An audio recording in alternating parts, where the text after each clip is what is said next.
अस्सलाम वालेकुम स्टूडेंट्स, मैं माजिद अली, आपका कंप्यूटर टीचर, आपका ग्राफिक्स का टीचर। तो आज आपके साथ ग्राफिक का नेक्स्ट लेक्चर लेकर आपकी खिदमत में हाजिर हूँ।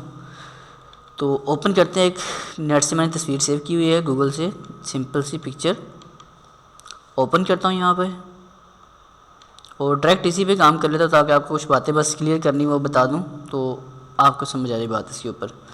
पहले इसको फुल स्क्रीन करना तो F का बटन प्रेस करोगे, थोड़ा जूम करना तो कंट्रोल प्लस प्रेस करोगे। मैंने आपको चीज़ें पहले बताई हुई हैं तो वही चीज़ें थोड़ी सी यूज़ करनी पड़नी है मुझे इसके बीच में। अच्छा, अब बारी क्या आज की, हमें यहाँ से ये पता लग चुका है मूव टूल होता है, ये पता लग चुका है रेक्टेंगल मार्की टूल क्या है, एलिप्टिकल क्या है, ये सिंगल रो मार्की टूल और सिंगल कॉलम मार्की टूल क्या चीज़ें होती हैं। अब हमें इसकी नहीं समझ आ पाई, ना मुझे आती ना आपको आती है। तो वो मेरे भाई जिन्होंने कमेंट्स किया था कि ये चीज़ें बता दूं तो मैं इसलिए आपके लिए खास तौर पे ये कवर कर रहा हूँ। हालांकि मैंने बाद में कवर करना था ये वाला, लेकिन आपके लिए भी कवर करवा रहा हूँ ताकि आपको बातें समझ आ जाए। सिंगल रो मार्की टूल का मतलब होता है कि आप इसके अंदर क्लिक करके क्लिक किया, एक लाइन सी बन गई। क्या फ़ायदा, कुछ भी तो नहीं हुआ। पहले तो अनलॉक करता हूँ पिक्चर, अब देखते हैं क्या होगा इसमें। आपका अच्छे से कॉन्सेप्ट समझिएगा। कंट्रोल डी से डी सेलेक्ट करता हूँ, सिलेक्शन जो की थी ख़त्म हो गई। अब इसका फ़ायदा ये है कि अगर आपके पास कोई बैकग्राउंड नहीं है, जैसे आपके पास ये ऑब्जेक्ट तो है, इसके पीछे कोई बैकग्राउंड नहीं है कुछ अट्रैक्टिव सा, और आपको बैकग्राउंड भी कोई लगाना है किसी भी चीज़ के पीछे, कोई पिक्चर्स के पीछे, तो ऐसे मौके पे बैकग्राउंड हमारे पास ना हो तो हम बैकग्राउंड अपना इसी पिक्चर का निकाल सकते खुद से। जैसे मैं इसकी यहाँ से क्लिक करता हूँ आइज़ पे, ये जो जितना कुछ आ रही है सारी कॉपी हो जाए, बल्कि इसके जो आ रहे हैं यहाँ से आइज़ का ये हिस्सा निकालता हूँ यहाँ से, क्योंकि इसमें और रंग भी आ रहे हैं। मैंने इसकी सिलेक्शन की, राइट साइड पे कोई लेयर तो नहीं आ रही, कंट्रोल का बटन दबा के C और V आप करें, कॉपी पेस्ट, और इस लेयर की इसकी आँख बंद कर दें। ठीक है, मतलब इस लेयर को बंद कर दें और सिलेक्शन टूल लेके इसका शो ट्रांसफॉर्म ऑन कर लें और इसका साइज़ खींच के बड़ा कर दें। अब इसको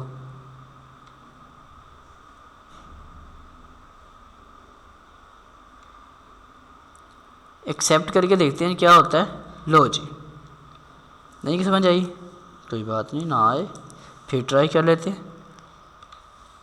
एक पिक्चर आपने सिंगल रो मार्की टूल में गए, इसके यहाँ क्लिक किया।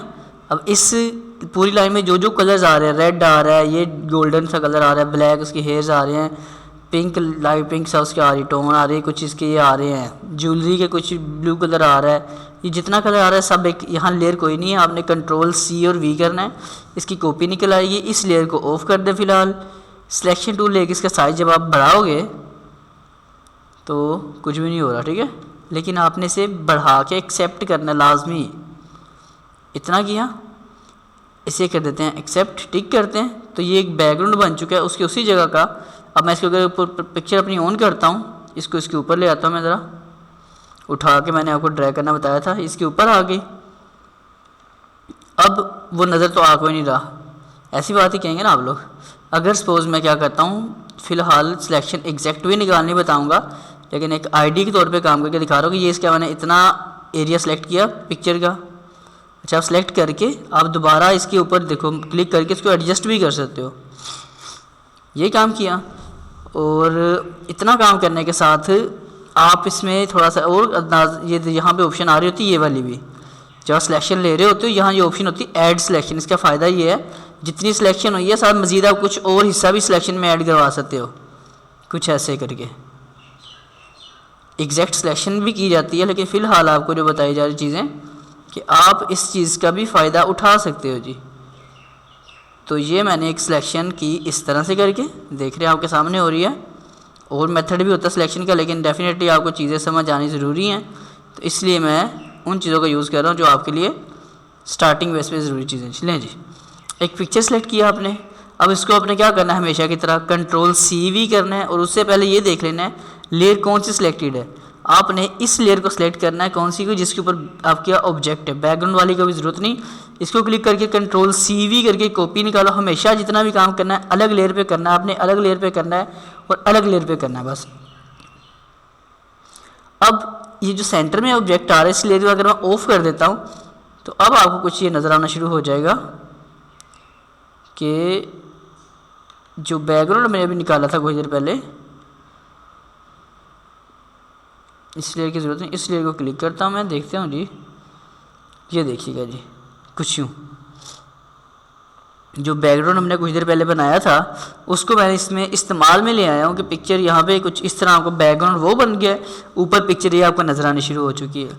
तो आप इस तरह से बैकग्राउंड क्रिएट कर सकते हो। मैं इसका ज़रा डेल कर रहा हूँ, इस बैकग्राउंड को डेल कर रहा हूँ, ओरिजिनल पिक्चर शो कर रहा हूँ आपके सामने, और इसका अच्छा वैसे बन गया था, प्यारा लग रहा था। अच्छा, इसमें कंट्रोल जी भी नहीं, आल्ट कंट्रोल जी बताया था वो करना पड़ता है। तो मैं क्या करता हूँ, मैं आपको पहुँचाता हूँ उस जगह पे जहाँ मुझे लेके जाना है, आपको इस जगह पहुँचाना था जी।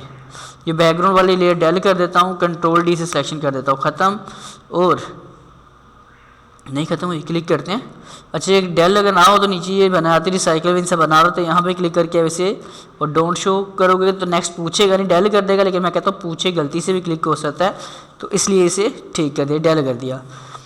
इसी तरह अगर आप कर लेते हो, मैंने अभी कॉलम किया था, रो वाला स्टाइल देख लेते हैं, रो पहले किया, अब कॉलम वाला देख लेते हैं। कॉलम पे क्लिक किया,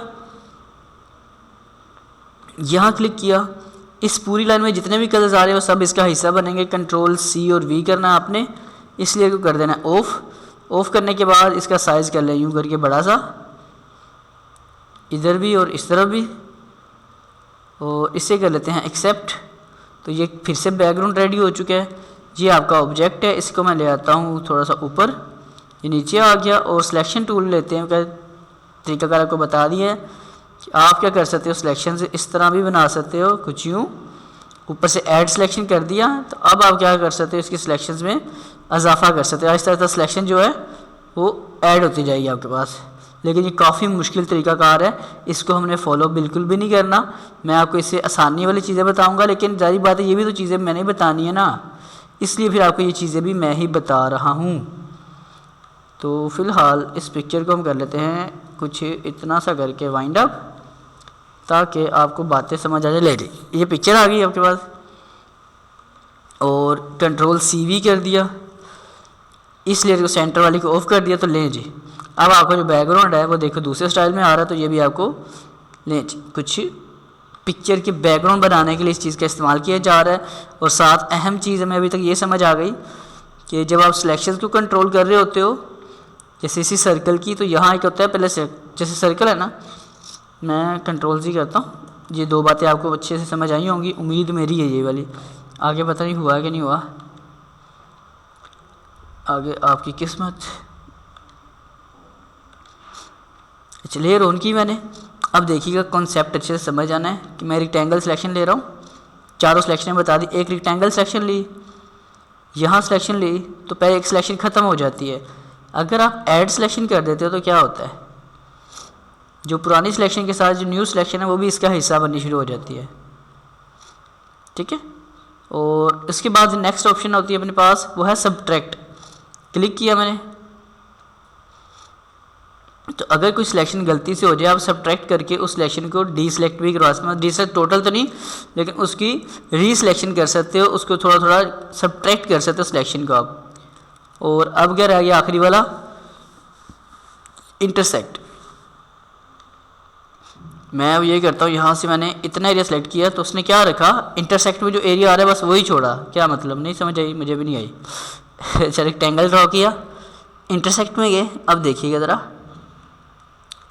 अब इसके अंदर वाला जो एरिया रह गया था, दोनों शेप्स के जो अंदर नई शेप्स बनती है आकर, वो एरिया बाकी बचेगा, तो उसे हम छोड़ते हैं यहाँ तक। अब आप लोग कहेंगे आगे वाली ऑप्शन में बताएं, तो आगे वाली ऑप्शन में भी डिस्कस करूँगा, लेकिन फ़िलहाल आप लोगों ने क्या काम करना है, जितना काम बता दिया इसको अच्छे से फॉलो करो, बैकग्राउंड्स बनाओ और इसको फॉलो करो, तो आपको काफ़ी ज़्यादा फ़ायदा होगा इस काम को करने से। सही होगी बात ये वाली, काम मुश्किल नहीं है, काम बड़ा आसान है, इंटरेस्टेड भी है। और अच्छा एक और, जैसे अब ये पिक्चर यहाँ होगी तो कंट्रोल 0 कर देना है, ताकि पूरा पूरा व्यू आपको नज़र आ सके। तो ये व्यू आपको अच्छे से समझ आ चुका होगा।